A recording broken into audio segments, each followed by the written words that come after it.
What's up mga kainsan? Yan mga kainsan, tapos lang nating magpakain ng baboy po. Yan mga kainsan, ay ako po ay humihingi ng pasensya mga kainsan sa mga bumibisita po. Ay ang dami na pong bumisita nitong ngayong linggong ito, ay halos hindi ko po sila na-entertain. At ano lang po, picture lang po, at saka picture, tapos ay kaunting kwentuhan gawa ng ayan mga kaisan. Yun nga po, ako po humihingi ng pasensya, ay gusto ko ay makakabanding ko din yung mga nabisita dito, kumbaga kwentuhan sama pagkain, hindi ko na po sila naasikaso. At gawa ng busy po ako, ay basta't ngayon mga kaisan, ngayong buwan po ng July, mga July 1, pwede na po ulit akong magpabisita po. Ay pasensya na po mga kainsan, at ako po'y abala na din po kami dahil araw-araw po, halos sa araw-araw na po ang namin dito sa bukid ay tanim, tapos ay hakot ng binhi, tapos ay naglalagay ng chicken manure, tapos ay nag-aasikaso po, nagtatanim po ng mga niyog, tapos ay tanim din ng bagong saging. Ay yun mga kainsan, hindi ko na kayo ma-entertain po. Ay gusto ko naman mga kainsan, kayo ay aking tawag dun, kayo ba aking gusto makakasalamuha isa-isa, kumbaga nabibigyan ko ng pagkakataon ba mga kainsan, ay di ngayon hindi ko kayo maisa-isa. Ay yun mga kaisan, pwede na po kayo, basta't ngayon pong buwan ng June, wag po muna kayong pupunta. Ngayon pong July, mga July 1 po, July, pwede na po uli mga kaisan. At medyo nakatanim na po kami yan, ay hapit po kami sa trabaho ngayon.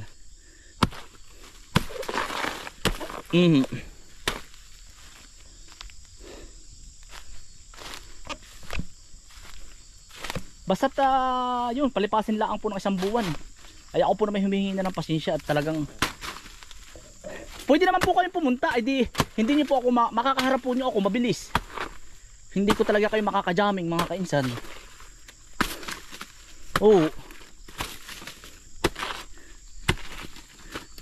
Mabilisan lang po, ay kung gusto mo tayo sama-sama pagkain, jamming, lang po, June 1 na po kayo pumunta. Yung sa mga po, halos gawa ng mga kaisan, ay halos araw-araw na rin po tayo may bisita, hindi po yun nawawala.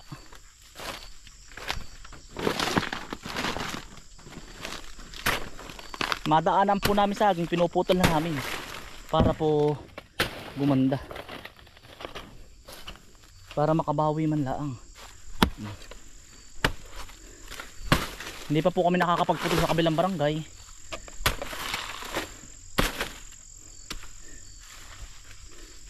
Ay kumbaga pupunta po kayo din, ay isang oras ko lang kayo makakajaming, alas 12 lang po hanggang alauna.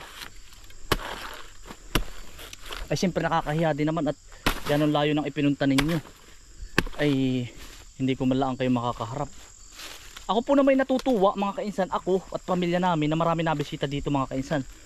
Aba, ay sa layo ba naman ng lugar namin mga kainsan, ay ikaw ay bibisitahin din ay talagang nakakatuwa po. Yan, aabangan ko po kayo sa June 1, yung mga pupunta po. June 1 July 1 pala hindi pala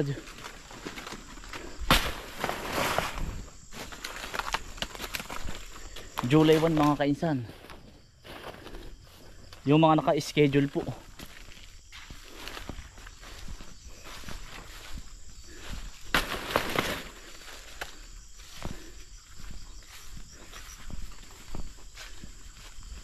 Yan, pauwi na rin tayo mga kaisan, bukas ko na lang aagapan uli. Bukas po itanim na natin ang kamatis. Nakita niyo yung hinakot natin kamatis mga kaisan, tatanim natin yung bukas na maagap. Nasa marami din yun.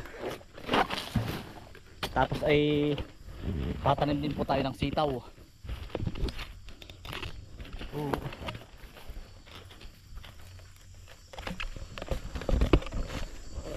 Basta't laging may dalang puthaw. Are, gaganda pa ito pero hindi na po masyadong kagaya dati. Na ganun talaga kaganda. Nakakalibang din, are oh. Kagaya na rin. Wala na po yan. Kailangan po yan eh. Oh.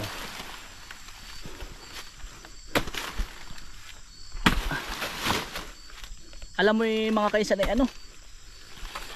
Sabi ko nga sa inyo, hindi na po kami nawawalan ng bisita halos araw-araw po. Yan. Abay, ako nagpapasalamat din at alam ba niyo mga kainsan, nagkahanap buhay din yung mga magtricycle sa amin. Mga naghahabal-habal po. Yeah, tuwan-tuwa sila at aba kainsan. Kami nagkahanap buhay din. Yeah. Ay sabi ko siya nga, magpasalamat tayo sa kanila at kung hindi dahil sa kanila, edi wala kayong pasahero. Mga tuwan-tuwa din sila.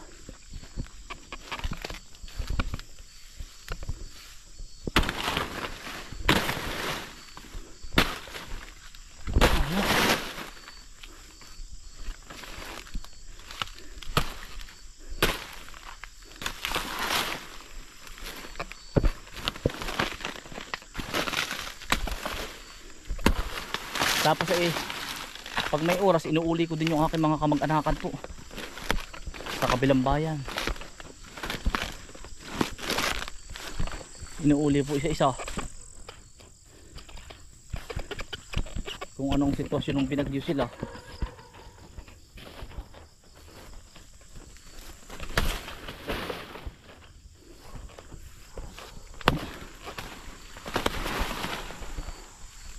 Sabi po, yari man din matira.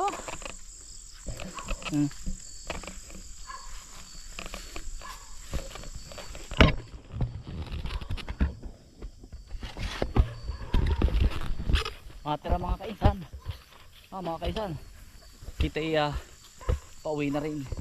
Bukas tanim ng kamatis, tanim ng sitaw, tapos po ay magagascatter po tayo ng palayan. Hindi na rin po naman kami makapagdami ng tao, gawa ng siyempre nangangapapauli kami, gawa ng binagyong ako. Pero ano po, kami na lang po kaya magtatrabaho. May upahan po ako, 2. Pero ano, naaawa din naman ako doon sa mga batang nakakasama natin mga kainsan. Gawa ng pambaon daw nila, pang pa-enroll ngayong bakasyon. Ay di, sabi namin ni Mrs.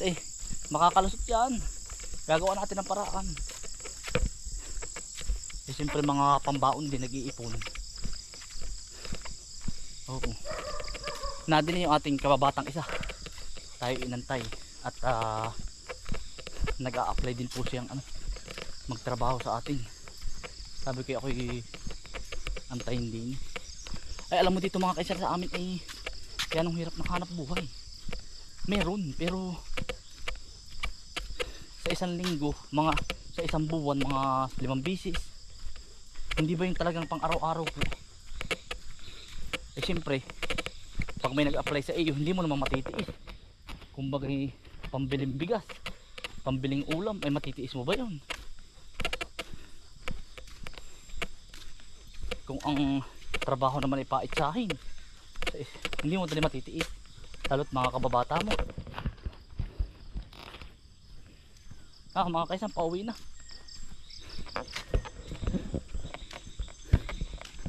Ginabinahan na kayo ating mga aso.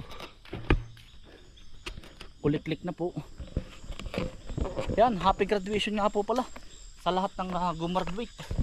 Kayo ay mag-aral kayo ng mabuti. At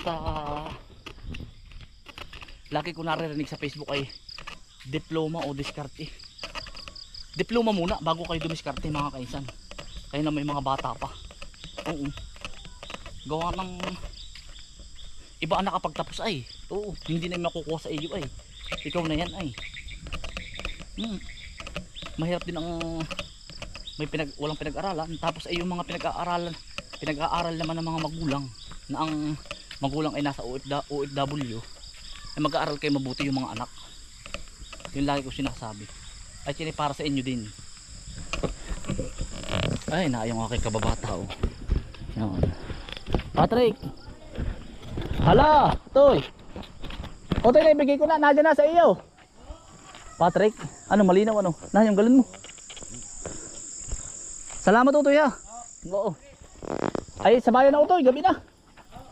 Oo. Ano Patrick, kumusta? Diretso na po tayo sa bayan.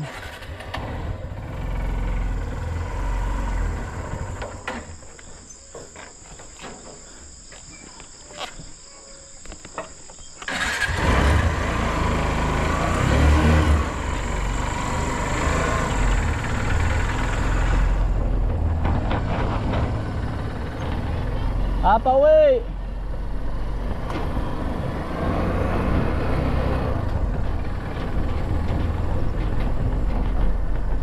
Ikaw na may aabutan ko din sa daan, ano Patrick? Ganon din ano. Aabutan din kita. Bakit kinasa ikalwa? Ano?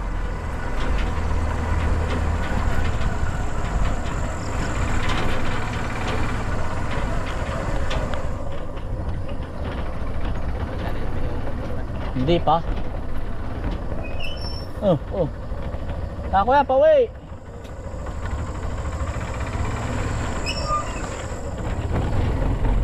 Nanay, tatay, pauwi na. Oh.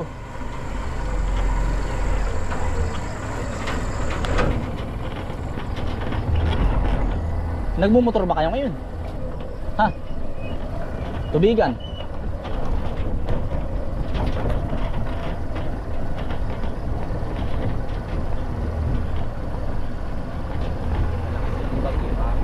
Oo. Lakas ay.